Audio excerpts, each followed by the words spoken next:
लोग जो पहला मेंस देते हैं तो मेंस का जो डर रहता है वो बहुत ज़्यादा अंदर रहता है, ठीक है। और ये जो डर है बहुत ज़्यादा हावी होता है, ठीक है, जिसके चक्कर में हम लोग आंसर लिखने भी जाते हैं तो थोड़ा लिखते हैं, बस फिर आगे समझ में नहीं आता कि आगे क्या करें, ठीक है। तो इस डर से हमको ऊपर उठना होता है। कैसे उठेंगे उस चीज़ पे हम लोग बात करेंगे, क्योंकि ऐसे कई सारे प्रश्न आपको आएंगे, ठीक है। आपको जब आप रियल एग्ज़ाम में देखेंगे तो वहाँ पे ऐसे कई प्रश्न आएंगे जो कि आपने नहीं पढ़े होंगे, ठीक है, बाउंसर टाइप से लगेंगे। बट उनको क्या करना रहता है, उसको मैनेज करना रहता है। उसमें क्या करना है, आपको जनरल पॉइंट्स डालने रहते हैं, ठीक है। तो ये सारी चीज़ें आपको तभी आएंगी जब आप लोग निरंतर प्रैक्टिस करेंगे, ठीक है। और आप इस चीज़ को दिमाग में बैठा लीजिए कि कोई भी आंसर 100% सही नहीं होगा और ना वो 100% गलत होगा, बशर्ते इसमें आप एकदम से उलट ना लिख दें। जैसे एक क्वेश्चन आया था 2023 में, ब्लड मून, ठीक है।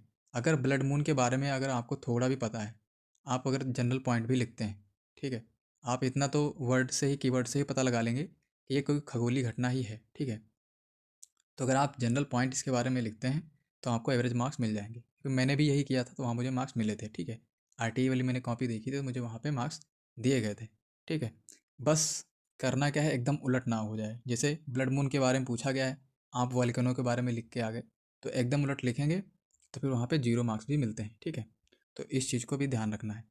तो कोशिश करनी है कि कुछ ना कुछ आंसर जो है आपका थोड़ा रिलेट करे क्वेश्चन से, ठीक, इस चीज़ को ध्यान रखना है। बाकी 100% आपका पढ़ा हुआ आ जाए आंसर क्वेश्चन, या फिर आप एकदम सही लिख दें, ये सारी चीज़ें कभी नहीं हो पाती, ठीक है। तो इस चीज़ को दिमाग से निकाल दीजिए। अगर ये चीज़ें आप दिमाग से निकाल दे रहे हैं तो फिर आंसर आप लिखना सीख जाएंगे। और फिर कोई भी क्वेश्चन आएगा, ठीक है, कोई भी बाउंसर क्वेश्चन आएगा, उसको आप लोग आराम से डील कर लेंगे, ठीक है। इसके बाद जो दूसरी चीज़ इंपॉर्टेंट है वो है आपका पीवाईक्यू। पीवाईक्यू आपका प्रीलिम में भी इंपॉर्टेंट था, मेंस में भी इंपॉर्टेंट रहेगा, ठीक है। ऐसे कई सारे प्रश्न होंगे जो कि यूपीएससी में पूछे गए या यूपीपीएससी में पूछे गए हैं, वो डायरेक्ट आपको रिपीटेशन देखने को मिलेंगे, ठीक है। बहुत ज़्यादा रिपीट होता है मेंस में, तो इस चीज़ को भी दिमाग से निकाल देना है कि क्वेश्चन रिपीट नहीं होंगे। अगर आपने पीवाईक्यू अच्छे से किए हैं तो आप आराम से क्वेश्चन बहुत सारे आराम से हैंडल कर ले जाएंगे, ठीक है। तो पीवाईक्यू की स्ट्रक्चरिंग आपको करनी है। आपको करना क्या है, यूपीपीएससी के जो भी पीवाईक्यू पूछे गए हैं वो कर लीजिए। टाइम मिले तो यूपीएससी के भी क्वेश्चन कर लीजिए। यूपीएससी का जो इथिक्स का पेपर है, ठीक है, जीएस 4, उसके तो पीवाईक्यू आप लोग जरूर कर लीजिए, क्योंकि ऐसे कई सारे प्रश्न हैं जो कि इथिक्स के डायरेक्ट डायरेक्ट मतलब रिपीट होते हैं, ठीक है। तो अगर आप पीवाईक्यू कर ले रहे हैं तो फिर आपका कॉन्फिडेंस जो है एकदम बूस्ट हो जाएगा, और जो मेंस का डर है, भय है, वो आराम से दूर हो जाएगा, ठीक है। अगली चीज़ जो इंपॉर्टेंट है वो है डाटा फैक्ट्स। ये कैसे तैयार करें, इसके लिए आप लोगों को क्या करना है, विजन आईएएस की मैगजीन लीजिए, ठीक है। अभी जब यूपीएससी का मेंस हुआ था तो उस टाइम पे मैगजीन आई थी। आप लोग क्या करिए, सोसाइटी का और गवर्नेंस का, ठीक है, इकोनॉमी का, सबसे पहले इन तीन की मैगजीन लीजिए। और उसको क्या करना है, जो इंपॉर्टेंट टॉपिक हैं, जैसे आपके पॉवर्टी है, ठीक है, पॉवर्टी से क्वेश्चन आता है, यूपीपीसीएस का फेवरेट टॉपिक है, यहाँ से क्वेश्चन अच्छे खासे आते हैं, ठीक है। पॉवर्टी है, हेल्थ है, ठीक है, या फिर वुमेन का कुछ डेटा आपको मिल रहा है, ठीक है, लेबर का डेटा है।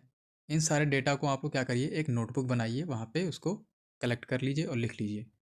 फिर उसको क्या करना है, रिवाइज करना है।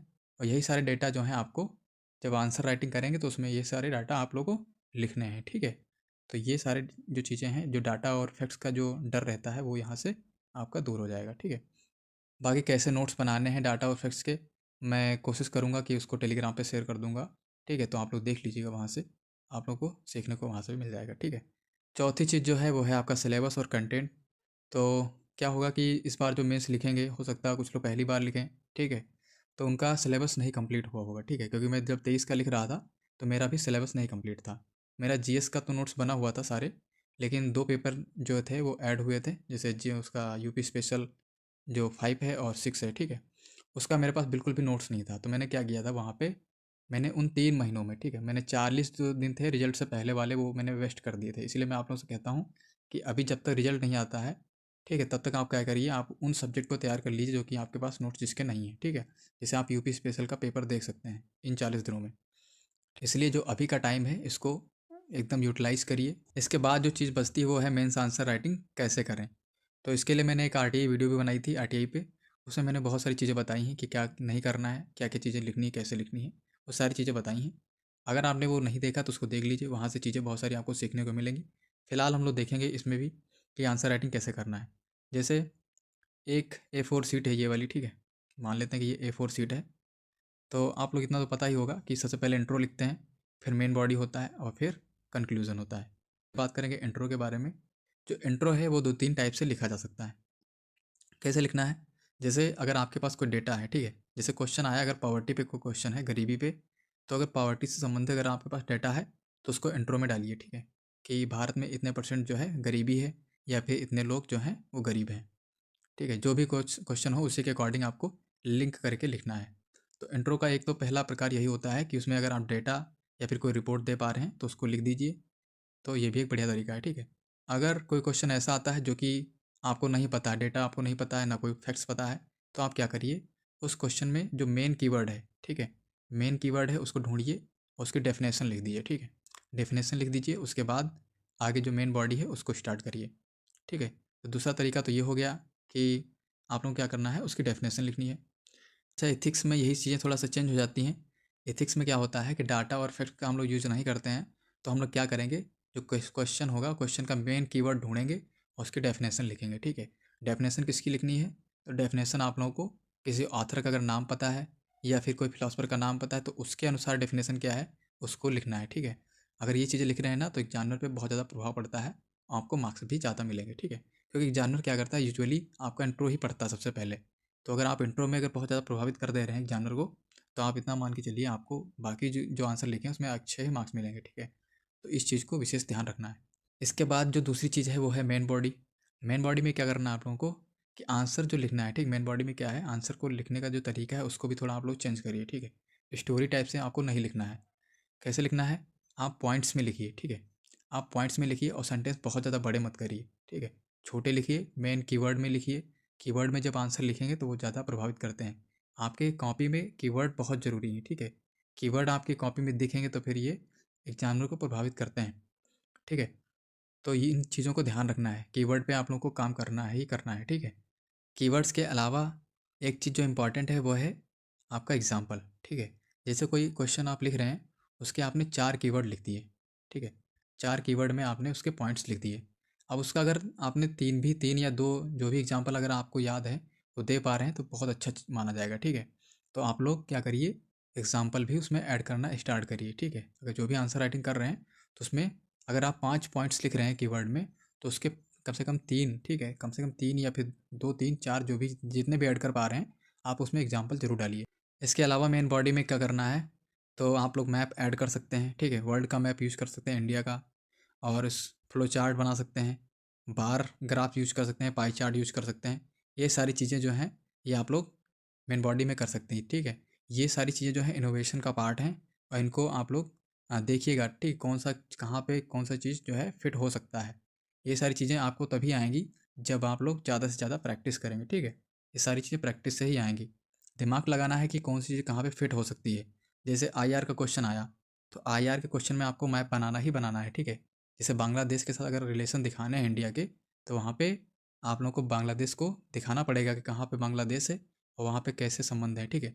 उसमें आप ये भी दिखा सकते हैं जो अवैध प्रवास होता है इंडिया में, ठीक? बांग्लादेश से उसको भी आप शो कर सकते हैं, ठीक? अवैध गतिविधियाँ होती हैं, ये सारी चीज़ें आप लोग दिखा सकते हैं मैप में, ठीक है? ये सारी चीज़ें जो हैं इनोवेशन का पार्ट हैं। अगर ये चार सारी चीज़ें करते हैं आप लोग तो फिर आपका आंसर जो है और ज़्यादा बेहतर होगा, ठीक है? इसके बाद जो चीज़ बचती है वो है कंक्लूज़न। तो कंक्लूज़न लिखने के भी कई सारे तरीके हैं, ठीक है? 4 से 5 तरीके हैं जो आप कंक्लूज़न लिख सकते हैं। जैसे पहली चीज़ तो है कि इस चीज़ को तो याद ही रखना है, ठीक है? हर कोई करता है, इसको तो आप लोग करना ही करना है। आपका कंक्लूज़न जो है वो फ्यूचरिस्टिक होना चाहिए, ठीक है? भविष्य उन्मुखी होना चाहिए आपका कंक्लूज़न। उसमें नेगेटिव चीज़ नहीं डालेंगे। आपको आंसर का जो कंक्लूज़न है वो थोड़ा वे फॉरवर्ड वाला होना चाहिए, ठीक है? कि आगे क्या हो सकता है, आपका मत क्या है, आप इसमें कैसे चीज़ें कर सकते हैं, ठीक है? तो वो सारी चीज़ें कंक्लूज़न में आप ऐड करेंगे। तो पहली चीज़ तो यही है कि आपको जो कंक्लूज़न है उसको थोड़ा फ्यूचरिस्टिक रखिएगा। दूसरी चीज़ जो है वो है कि एसडीजी आप ऐड कर सकते हैं। एसडीजी तो आजकल हर कोई ऐड कर रहा है, तो आप लोग भी इसको ऐड कर सकते हैं, ठीक है? आप जितने भी एसडीजी हैं उसको रट लीजिए अच्छे से, और रटे ही होंगे क्योंकि प्रीलिम में पूछा जाता है एसडीजी से, तो एसडीजी को ऐड करिए, ठीक है? इसके अलावा इंडिया का जो विज़न है, ठीक, 2047 का विकसित भारत का, इस चीज़ को भी ऐड कर सकते हैं आप कंक्लूज़न में, ठीक है? इसके अलावा आप लोग कंक्लूज़न में कोई कोटेशन भी यूज कर सकते हैं। अगर शॉर्ट कोटेशन पता है तो उसको आप लोग ऐड कर सकते हैं। जैसे वन नेशन वन इलेक्शन है, इसको ऐड कर दीजिए। या फिर अगर हिस्ट्री से संबंधित अगर कोई क्वेश्चन आता है तो जैसे पीएम जो हैं उनका एक फेमस कोट है कि उन्होंने दिया था कि हमारी जो विरासत है वो इतिहास भी है और विज्ञान भी है, ठीक है। तो अगर क्वेश्चन अगर हिस्ट्री से संबंधित है और थोड़ा रिलेट कर रहा है तो आप इस कोटेशन को आप लोग कंक्लूजन में ऐड कर सकते हैं, ठीक है। तो ये सारी चीज़ें जो हैं आपके आंसर को और ज़्यादा प्रभावित करती हैं, ठीक है। तो ये सारी चीज़ें आप लोगों को करनी है मेंस में। इसके अलावा हम लोग कोशिश भी करेंगे कि पीवाईक्यू जो है, ठीक है, उसको स्ट्रक्चरिंग जो है वो यहीं यूट्यूब पे की जाए। तो मैं कोशिश करूँगा कि एक दिन में जो है 2 से 4% जो है उनकी स्ट्रक्चरिंग करेंगे, ठीक है। जो पीवाईक्यू पूछे गए हैं उनकी स्ट्रक्चरिंग करेंगे और आप लोग भी करिएगा साथ में, उसको मैच करिएगा कितना आप लोगों का जो आंसर है वो मैच कर रहा है, ठीक है। उसको और बेहतर करना है। ये सारी चीज़ें हम लोग यूट्यूब पे ही करेंगे। तो चैनल को सब्सक्राइब जरूर कर लीजिएगा जिससे कि आप लोगों को वो वीडियो जो है आप लोगों को मिलती रहेंगी टाइम पे, ठीक है। इसके अलावा आप लोग टेलीग्राम ग्रुप से जुड़ जाइए, तो वहाँ पे आप लोगों को जो भी अपडेट मेरे द्वारा दी जाती है वो आप लोगों को मिलती रहेगी, ठीक है। तो मिलते हैं नेक्स्ट वीडियो में, तब तक के लिए धन्यवाद।